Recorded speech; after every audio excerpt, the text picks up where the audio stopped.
South ఇండియాలోనే అతి తక్కువ ధరలకి రత్నాలనందించే ఏకైక సంస్థ 6JVR.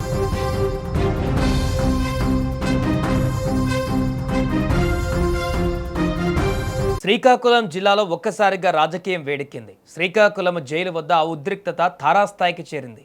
పోలీసుల ఆంక్షలను లెక్క చేయకుండా వైసీపీ శ్రేణులు బారికేడ్లను బద్దలు కొట్టుకుంటూ దూసుకు వెళ్లడంతో తీవ్ర ఘర్షణ వాతావరణం నెలకొంది.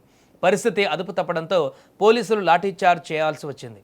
ఓ రోడ్డు యాక్సిడెంట్ కేసులో తన కుమారుడిని తప్పించే ప్రయత్నం చేశారనే ఆరోపణల నేపథ్యంలో వైసీపీ మాజీ మంత్రి సిదిరి అప్పలరాజును అరెస్టు చేసిన పోలీసులు శ్రీకాకుళం జైలులో రిమాండ్కు తరలించారు.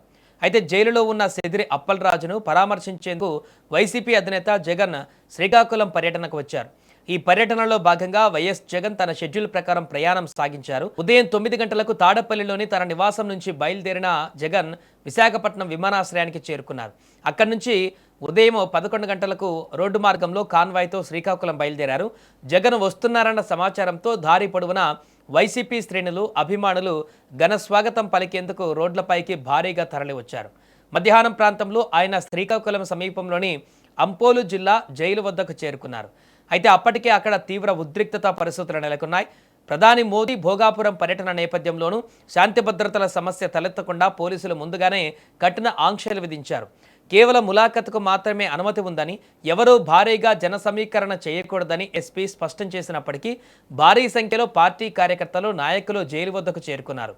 జగన్ కాన్వాయ్ జైలు వద్దకు వస్తున్న సమయంలో లోపలికి వెళ్లేందుకు కార్యకర్తలు ఒక్కసారిగా ఎగబడ్డారు. పోలీసులు వారిని అడ్డుకునే ప్రయత్నం చేయడంతో ఇరు వర్గాల మధ్య తీవ్ర వాగ్వాదం జరిగింది.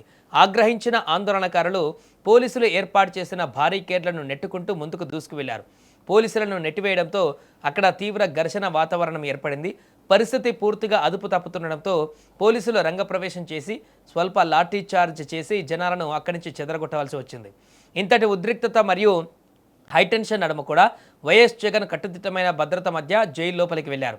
రిమాండ్లో ఉన్న మాజీ మంత్రి డాక్టర్ సిదిరి అప్పలరాజును ములాఖత్ ద్వారా కలుసుకున్నారు.